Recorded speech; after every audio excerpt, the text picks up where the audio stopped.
Special shout out to Chairman George Miller, the Education Committee in the House, who has just been an outstanding partner for reform. Please give him a big round of applause.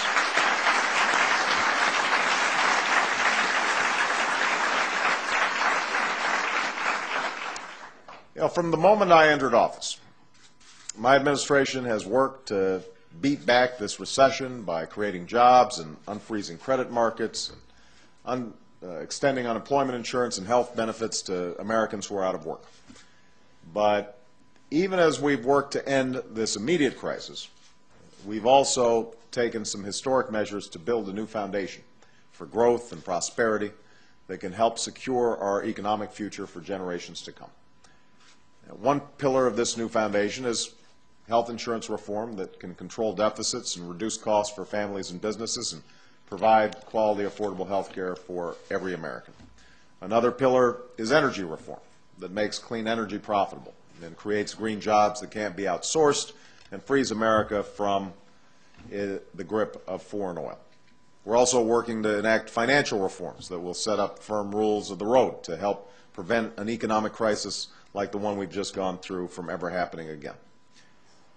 But even if we do all of those things, America will not succeed in the 21st century unless we do a far better job of educating our sons and daughters, unless every child is performing the way Matthew's performing. In an economy where knowledge is the most valuable commodity a person and a country have to offer, the best jobs will go to the best educated, whether they live in the United States or India or China. In a world where countries that out-educate us today will out-compete us tomorrow, the future belongs to the nation that best educates its people, period.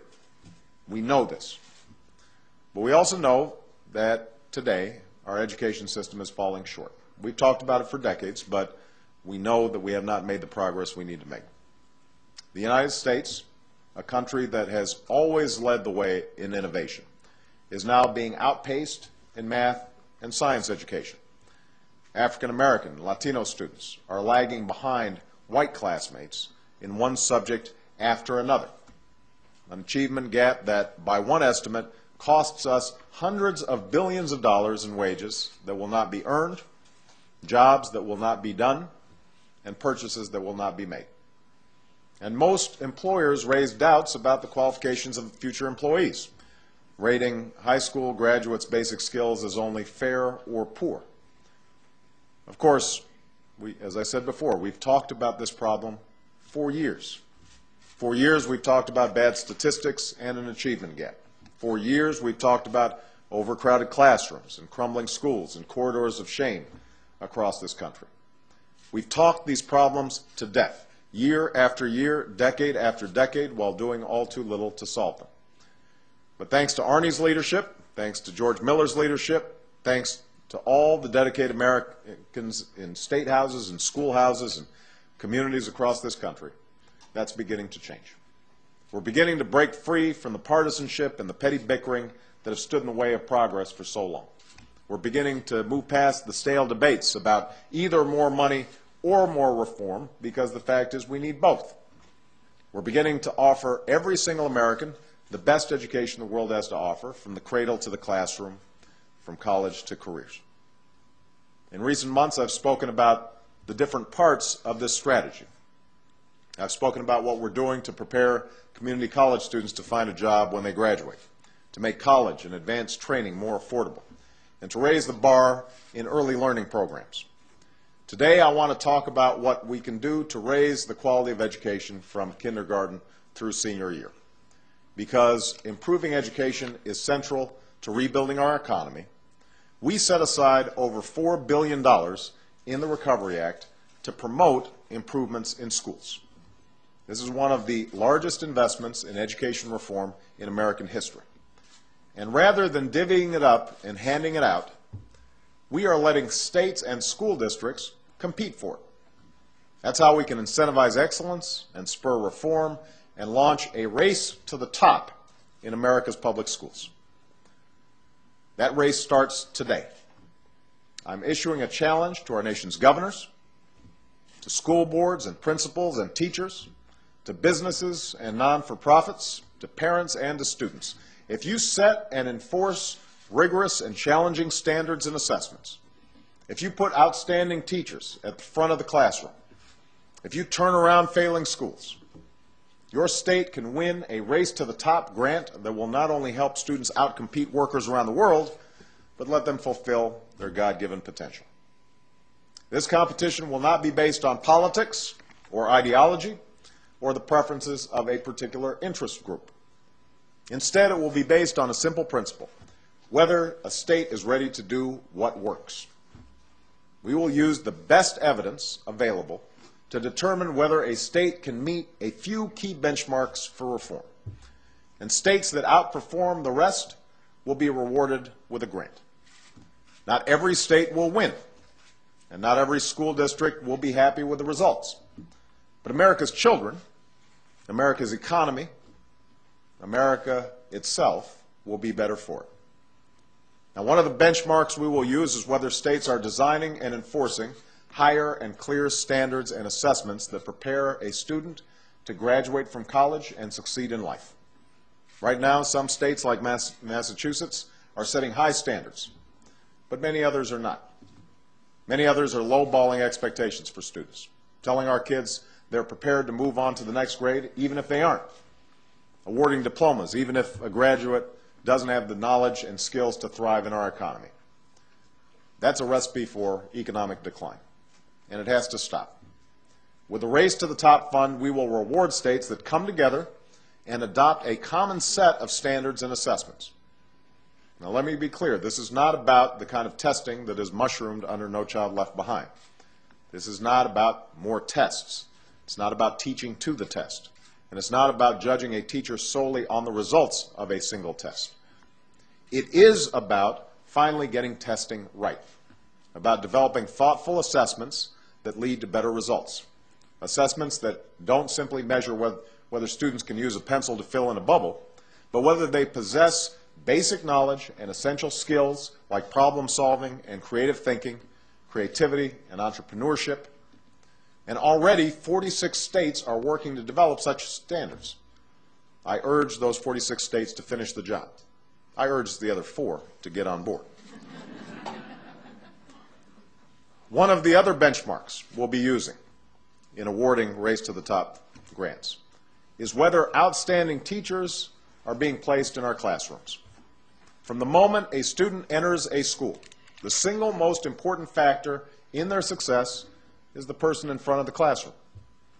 Every one of us can point to a teacher who inspired us and in some way shaped the course of our lives. Great teachers are the bulwark of America.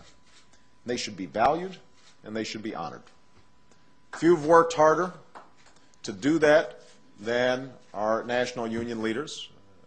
Randy Weingartner is right here, and Dennis Van Roken, our 2 union leaders who are here. And I'm very pleased that they're with us today. But if we're honest with ourselves, we'll admit that in too many places, we have no way, at least no good way, of distinguishing good teachers from bad ones. As Arnie has pointed out in the past, they have 300,000 teachers in California. The top 10% are 30,000 of the best that are out there. The bottom 10% are 30,000 of the worst out there. The problem is we have no way to tell which is which. That's where data comes in. Some places are keeping electronic records of how a student does from one year to the next and how a class does in any given year. This helps students, parents, teachers, principals, and school boards know what's working and what's not in the classroom. You know, basketball coaches have a game tape for the team to see what they did right and what they did wrong after a tough series. Teachers and principals should have a way of doing the same. Now, I recognize there's a concern among some that a teacher won't be judged fairly when we start linking students' performance to the performance of their teachers. And that's why we need to bring teachers into the process and make sure their voices are heard. And that's why we need to make sure we use tests as just one part of a broader evaluation of teachers' performance. But let me be clear. Success should be judged by results, and data is a powerful tool to determine results. We can't ignore facts. We can't ignore data. That's why any state that makes it unlawful to link student progress to teacher evaluations will have to change its ways if it wants to compete for a grant. That's why the Race to the Top grants will go to states that use data effectively to reward effective teachers, to support teachers who are struggling, and when necessary, to replace teachers who aren't up to the job. And we also need to reward states that are placing outstanding teachers in schools and subjects like math and science where they're needed most. That's one way to foster the next generation of math and science teachers. And by the way, everyone has a role to play in training these teachers. So universities and nonprofit organizations can launch programs like You Teach at UT Austin that allows aspiring teachers to get a math or science degree and teaching certificate at the same time. And businesses can follow the example of Intel and Microsoft by developing the software tools and cutting-edge technologies that prepare today's students to be tomorrow's teachers. So, we know we need better standards, and we know we need excellent teachers.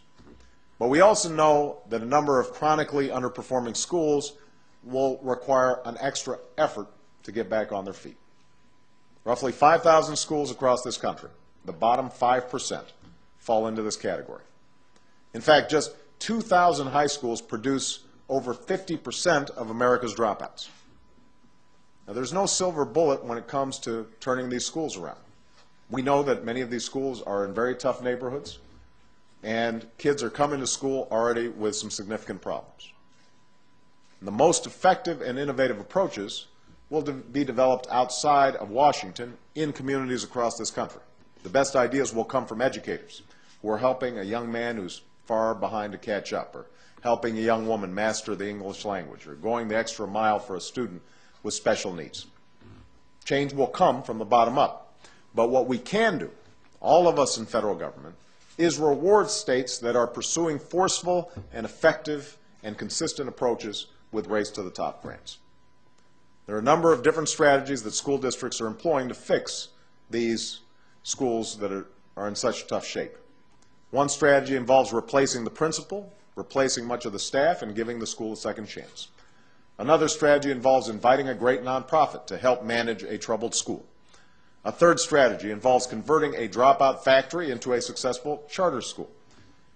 These are public schools funded by parents, teachers, and civic or community organizations with broad leeway to innovate.